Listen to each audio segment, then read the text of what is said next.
नमस्कार प्यारे बच्चों, आज हम पढ़ेंगे साधारण ब्याज, सिंपल इंटरेस्ट। इसको शॉर्ट में एसआई भी बोला जाता है। ठीक है, अब ये देखिएगा, इसमें आपको जो वर्ण याद रखने, एक पी याद रखना है, एक ए और आर, एसआई और टी, ये वर्ण याद रखने हैं। देखो, पी का मतलब है यहाँ पे मूलधन, ए का मतलब है मिश्रधन, इंग्लिश में बोलते हैं अमाउंट, आर का मतलब है रेट, रेट को हिंदी में बोलते हैं दर, एसआई का मतलब है सिंपल इंटरेस्ट और हिंदी में बोलोगे साधारण ब्याज, टी का मतलब है टाइम, टाइम का मतलब है समय। अब ये देखिएगा कि मूलधन क्या होता है। मूलधन होता है किसी से लिया गया धन या किसी को दिया गया धन। अगर किसी व्यक्ति से हम उधार लेते हैं या उधार देते हैं तो जो धन लिया है वो क्या कहलाएगा, आपका मूलधन। अब ये देखिएगा कि मिश्रधन क्या होता है। मिश्रधन होता है मूलधन में अगर ब्याज को शामिल कर लिया जाए तो वो मिश्रधन बनता है। अब ये देखिए दर, दर क्या होती है, यानी कि जिस रेट पर यानी जिस दर पर पैसा लिया जाता है, 10%, 5% जो भी चल रही होती है। अभी देखिए आगे है एसआई। एसआई क्या होता है कि मूलधन में से मिश्रधन में से अगर हम मूलधन को माइनस कर दें तो वो आपको मिल जाएगा ब्याज, या फिर ऐसे बोल सकते हो मूलधन के अलावा मूलधन से जो अतिरिक्त पैसा दिया जाता है वो कहलाता है आपका ब्याज, साधारण ब्याज। अब देखिएगा टी, समय। समय का मतलब है यहाँ आपने पैसा जो लिया है या दिया है, जितने समय के लिए लिया दिया है वो आपके लिए क्या कहलाएगा, समय कहलाएगा। चलिए आगे स्टार्ट करते हैं।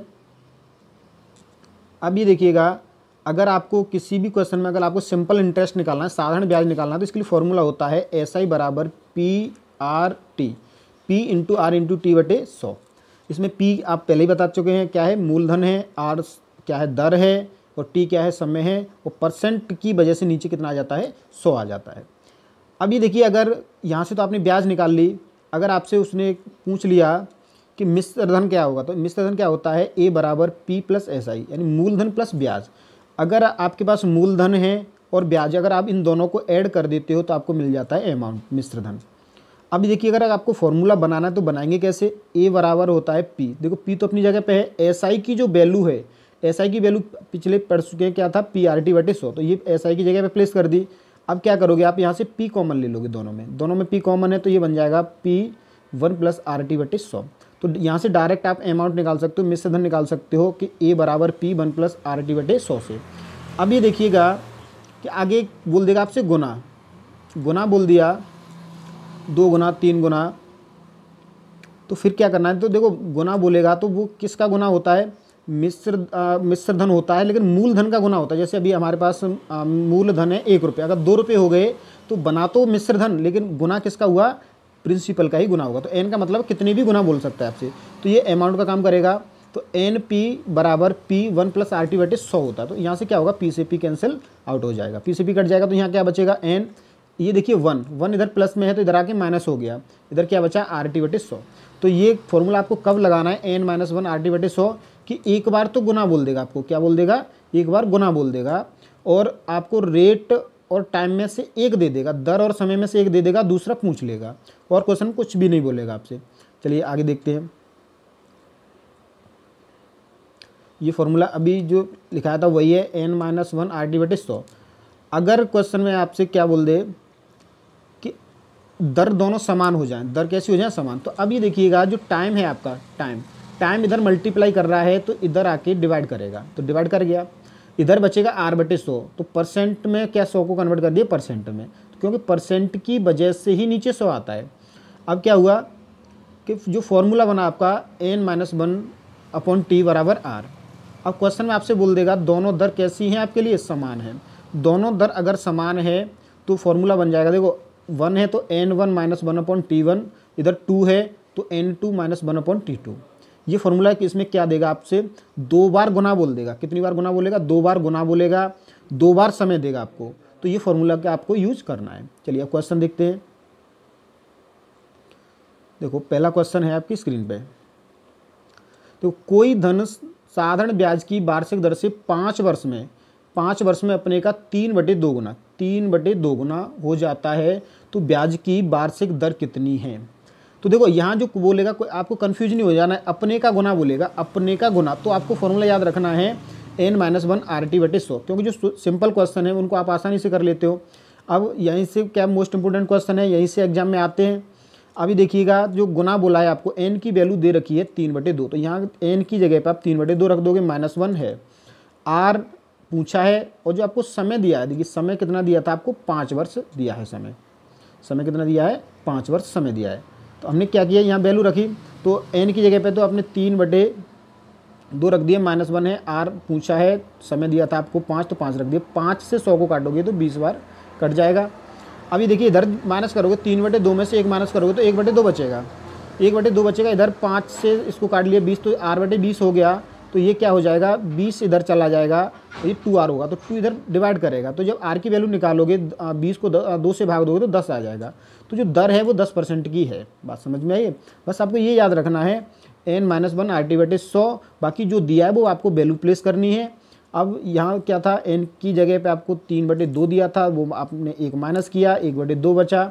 इधर 5 से डिवाइड किया, 100 को 20 हो गया। अगर इसको क्रॉस मल्टीप्लाई करते हैं तो r की जो वैल्यू आएगी वो 10% आ जाएगी। चलिए अगला क्वेश्चन देखते हैं।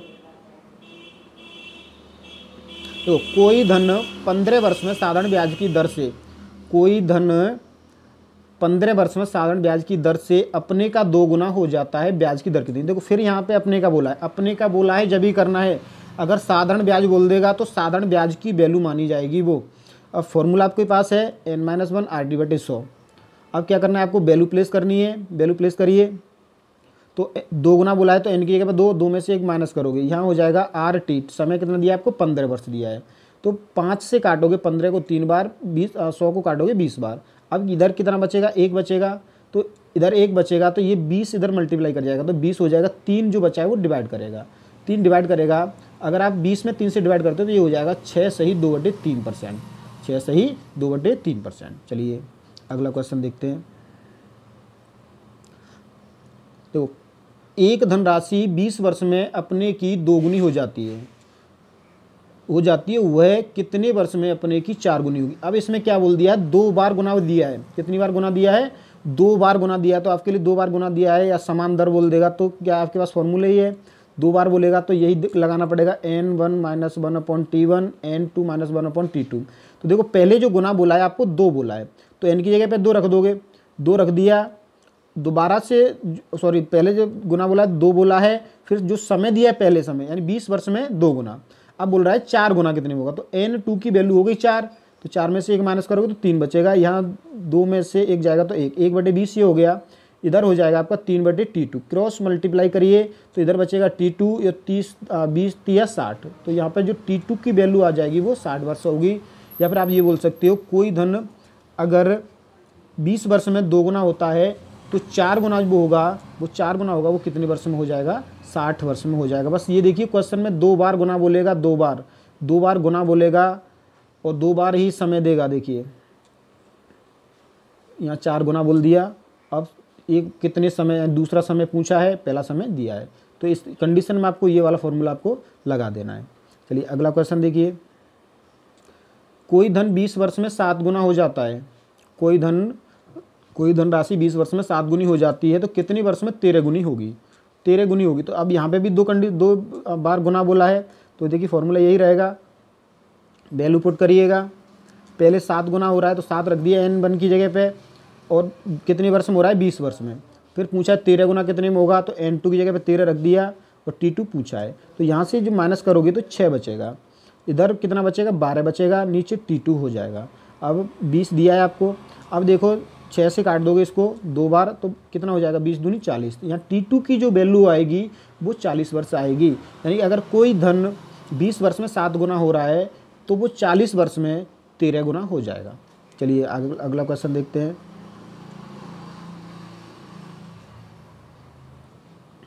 देखिए एक धनराशि 5 वर्ष में 3 गुनी हो जाती है तो 10 वर्ष में कितनी गुनी होगी। अब यहाँ पहले दोनों में क्या था, दोनों बार गुना बोल रहा था और एक समय पूछ रहा था। अब इसमें क्या है, 2 बार समय दे दिया, गुना पूछ लिया है। तो अब देखो वैल्यू आप इनमें से ही पूछेगा, n1 और n2 और t2 इनमें से ही पूछनी है कुछ उसको।